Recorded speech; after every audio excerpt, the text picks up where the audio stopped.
आपके पास भी कभी ऐसा कोई अनएक्सपेक्टेड मैसेज आपके बैंक से आया है जहां पर एक बहुत बड़ा अमाउंट आपके अकाउंट से विड्रॉ हो गया हो और जिसकी आपको कोई खबर ही ना हो? And the worst part is उसके लिए आपके पास ना तो कोई ओटीपी आया हो और ना ही आपसे उसका कंसेंट लिया गया हो। ये कोई छोटी मोटी चीज नहीं है और ना ही कोई ग्लिच है, ये एक फुल ब्लोन स्कैम है और ये एक्चुअल में हो रहा है। क्योंकि ऐसा ही कुछ बैंगलोर की एक फीमेल के साथ हुआ जहां पर उनके अकाउंट से अचानक ही एक दिन 20,000 रुपए निकल गए और उन्हें बहुत देर तक पता ही नहीं चला। ये पैसा उनके अकाउंट से बिना उनकी नॉलेज और उनकी कंसेंट के बिना निकल गया। ना कोई एसएमएस, ना कोई ओटीपी, ना किसी तरह की कोई भी वैलिडेशन। है ना ये कितना scary?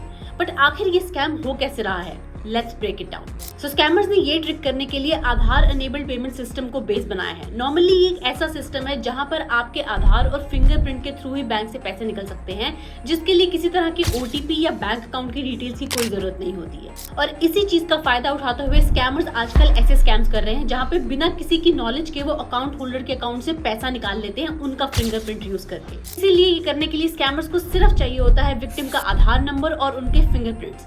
But now the question is कि स्कैमर्स के पास किसी के भी फिंगरप्रिंट्स कैसे आ जाते हैं? सो अब जो मैं आपको बताने जा रही हूँ ये बहुत ही ज्यादा शॉकिंग है। आप बिलीव नहीं करेंगे कि स्कैमर्स प्रॉपर्टी रजिस्ट्रेशन वाली वेबसाइट से लैंड डीड्स को डाउनलोड कर लेते हैं जहां पर सेल और परचेज करने वाले लोगों के फिंगरप्रिंट्स और उनके आधार की डिटेल्स मौजूद होती हैं और वहीं से ये इन्हें डाउनलोड करके इनका इस्तेमाल करते हैं। एक्चुअली में इस विक्टिम के साथ भी यही हुआ जहां पर उन्होंने कुछ ही दिनों पहले अपनी एक प्रॉपर्टी सेल की थी, इसलिए उनके भी फिंगरप्रिंट्स और आधार की डिटेल्स ऑनलाइन रिपोजिटरी में रिकॉर्ड हो गई। और ऐसा ही हर एक प्रॉपर्टी सेल के केस में होता है जहां पर स्टेट प्रॉपर्टी रजिस्ट्रेशन वेबसाइट में ये सारी डिटेल्स अपलोडेड होती हैं। और फिर इसी तरह चोरी किए गए फिंगर इंप्रेशंस को वो बटर पेपर, रबर और इवन पॉलीमर की मदद से फेक सिलिकॉन थंब क्रिएट कर लेते हैं जो कि विक्टिम के थंब इंप्रेशन को पूरी तरह मिमिक कर लेता है। और फिर इसी सिलिकॉन थंब को यूज करके वो बायोमेट्रिक मशीन का इस्तेमाल करते हैं और वहां से एईपीएस को ट्रिक करते हैं और सारा पैसा निकाल लेते हैं बिना किसी ओटीपी की जरूरत हुए। है ना ये कितना डेंजरस स्कैम? लेकिन इससे बचने के लिए पहले स्टेप्स आपको खुद उठाने होंगे, जहां पर आपको इस एईपीएस सिस्टम को हैक ना होने देने के लिए अपनी सेफ्टी और अपने आधार की सेफ्टी खुद ही करनी होगी। चलिए देखते हैं वो कैसे करना है। इसे करने का सबसे आसान लेकिन बहुत ही इंपॉर्टेंट स्टेप है कि आपको अपने आधार के बायोमेट्रिक को ही लॉक कर देना है, जिसके बाद आपका बायोमेट्रिक विदाउट आपके कंसेंट के यूज नहीं हो सकता है, ताकि जो चीज ओटीपी और बाकी जैसी वैलिडेशंस को स्किप करके करी जा सकती थी, आप आधार के बायोमेट्रिक को लॉक करने के बाद फिर भी आपके कंसेंट के बिना आपका बायोमेट्रिक यानी कि थंब इंप्रेशन यूज नहीं हो सकेगा। और दूसरी चीज है कि आपको अपने आधार को सेफ रखना है ताकि आपके आधार की डिटेल्स ऑनलाइन एक्सेसिबल ना हो पाए।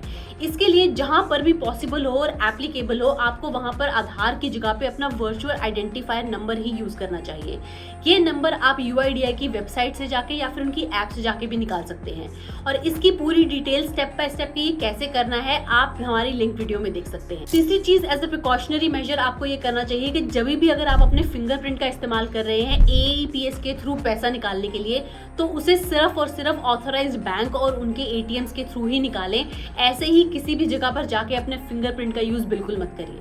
एंड एज ऑलवेज अपने बैंक की स्टेटमेंट को रेगुलरली चेक करते रहिए और किसी भी तरह का कोई सस्पिशियस एक्टिविटी या ऐसा कोई विड्रॉल दिखता है जो आपने नहीं किया है तो तुरंत अलर्ट हो जाइए ताकि आप किसी और बड़े आने वाले खतरे से सेफ हो सके। अनफॉर्चुनेटली फिर भी अगर आप इस स्कैम का शिकार ऑलरेडी हो जाते हैं तो उस केस में आपको तुरंत कुछ चीजें करनी होंगी जिससे आपका पैसा रिकवरी के चांसेस ज्यादा बढ़ जाए।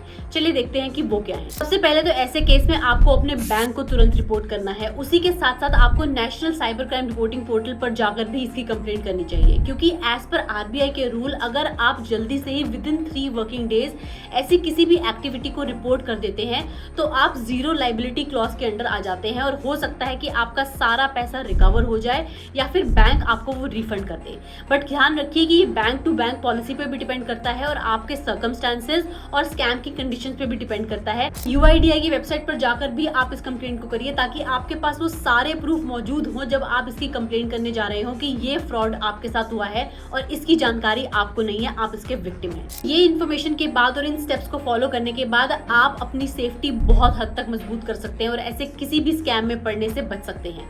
और इस वीडियो को भी अपने फ्रेंड्स और फैमिली और अपने आसपास के लोगों के साथ शेयर करिए, क्योंकि हर कोई इतना टेक सेवी नहीं होता। तो आपके पास इससे जुड़े हुए कोई इंसिडेंट है या फिर कोई एक्सपीरियंसेस हैं तो वो भी आप मेरे साथ कमेंट में जरूर शेयर करिए, ताकि हम और भी लोगों को ऐसी अवेयरनेस पहुंचाकर बचा सकें। क्योंकि हम लाखों लोगों को ऐसे स्कैम्स के अवेयरनेस पहुंचाकर ऑलरेडी बचा चुके हैं और अब हम करोड़ों लोगों को ऐसे स्कैम से बचाना चाहते हैं। तो आप भी हमारा इस फाइट अगेंस्ट फ्रॉड में जरूर साथ दीजिए। सो एट द एंड एक इंपॉर्टेंट टेक अवे इस इन्फॉर्मेशन का यही है कि आपको अपने आधार को काफी सिक्योर रखना चाहिए, क्योंकि ये एक क्रूशियल इन्फॉर्मेशन है। और ऐसा करने के लिए आपको अपने आधार को मास्क कैसे करना है, बायोमेट्रिक को लॉक कैसे करना है और UIDAI पे जाकर अपना VID नंबर कैसे निकालना है, इन सब की पूरी डिटेल्स और एक स्टेप बाय स्टेप गाइड के लिए आप यहाँ पर ये वीडियोस देख सकते हैं और अपने आधार को 100% सिक्योर रख सकते हैं।